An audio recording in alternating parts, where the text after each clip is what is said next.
Selamat pagi. Pagi. Assalamualaikum warahmatullahi wabarakatuh. Terima kasih sekali saya ucapkan kepada Anda semua, Bunda dan Ayah, atas kehadiran Anda semua di acara Cerita yang Mama. Sukses memberikan hasil dalam berbagai komisi yang sudah kami adakan sejak tahun 2012 hingga hari ini. Sudah hanya di beberapa ratus kota yang kita datangi ya.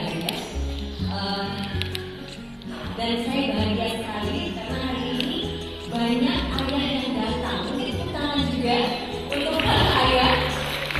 Seperti yang dikatakan oleh Ali, suami adalah pendukung utama dalam pemberian ASI. Dan Salam warahmatullahi Salam sejahtera buat kita semua.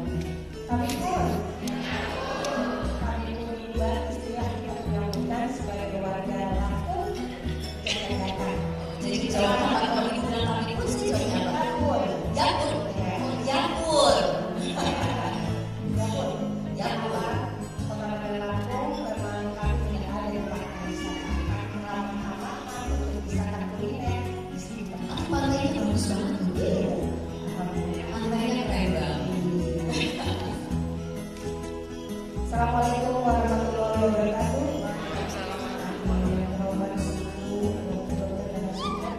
Terima kasih atas kedatangan kepada Lampung. Mudah-mudahan setelah ibadah langsung dari Lampung. Pulang meriah luar biasa. Sudah itu pakaiannya kita punya banyak piagam macam seperti yang saya pakai. Sudah itu kita punya tapis juga punya surat khusus.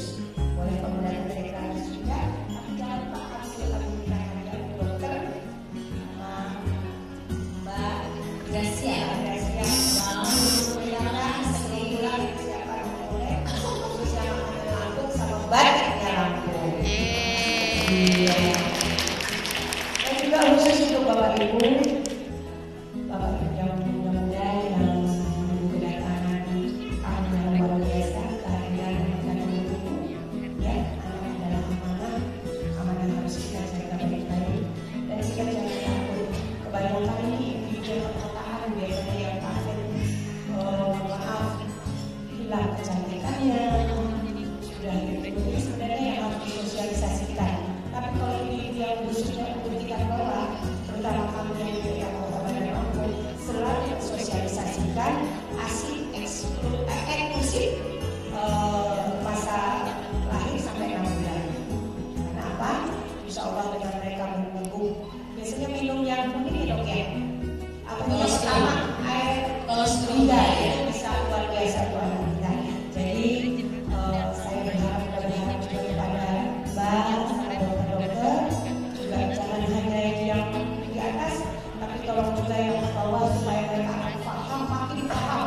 Karena kalau yang di bawah sudah paham, tapi kalau yang itu dari tangan kita insya Allah mereka makin cari untuk mensosialisasikan aksi itu ini.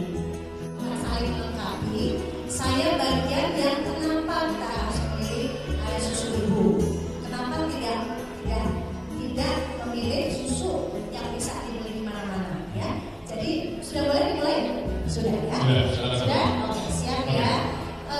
Saya terima kasih banget dengan majalah Ayah Bunda juga dengan Vision yang sudah bekerja sama lama sekali. Tapi ini adalah program yang lama dan mudah-mudahan setelah keluar dari ruangan ini bukan hanya yang di sini saja yang mendengar manfaat dari air susu ibu, dan nanti dokter Lo banyak sekali bicara tentang perkembangan ya.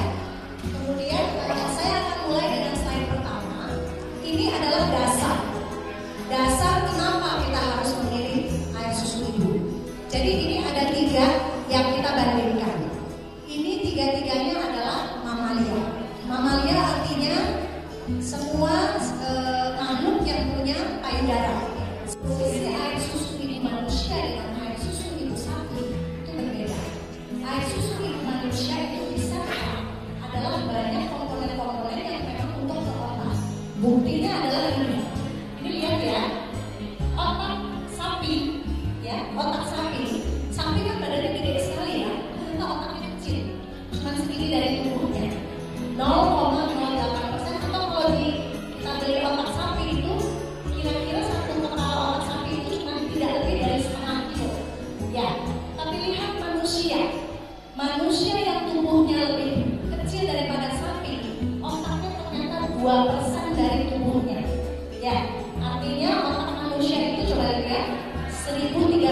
sedang. Nah, ini membuktikan bahwa Tuhan menciptakan kita ke dunia untuk berpikir, ya. Maka Tuhan memberikan air susu, komposisi air susu ibu manusia itu berbeda dengan sapi. Kita lihat di sini, ya. Kita lihat di laktosa, ya. Nanti kita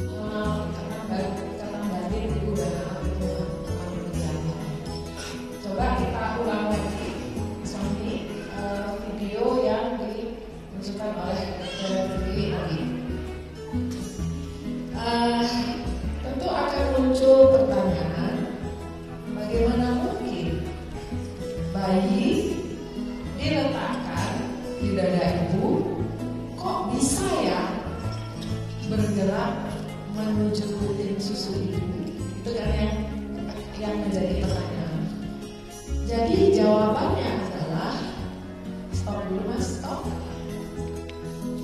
Sebelumnya, ya stop dulu.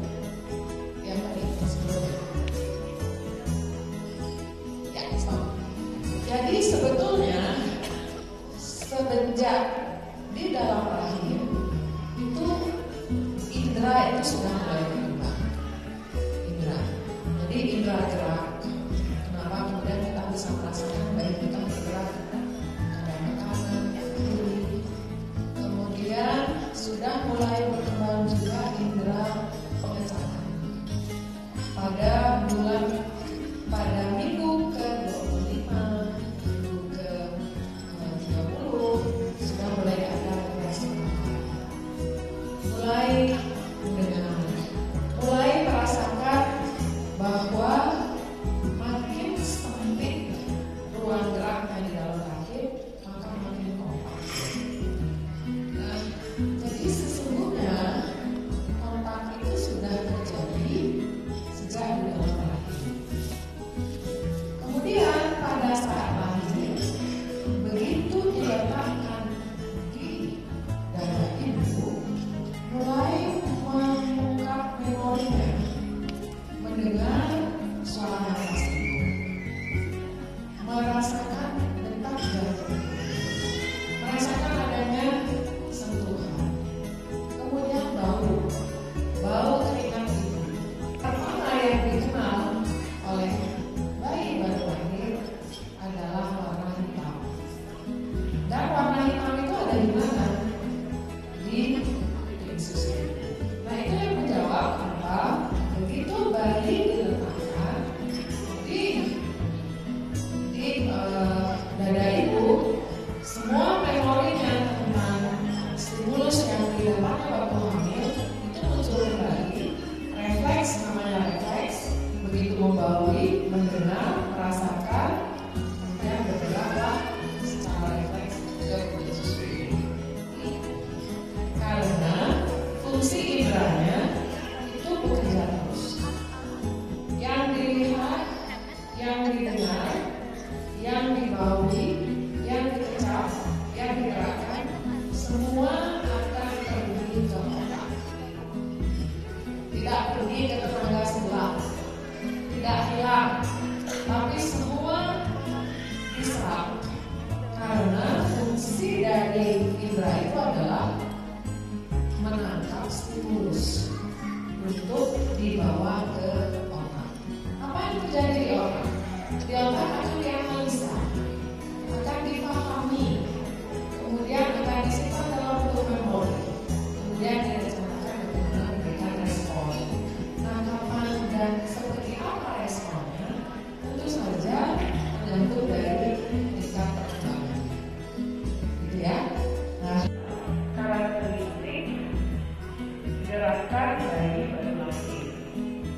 Apa yang dikasih dari pemahaman ini adalah tidak boleh melakukan bedong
menjadi penting, semangat.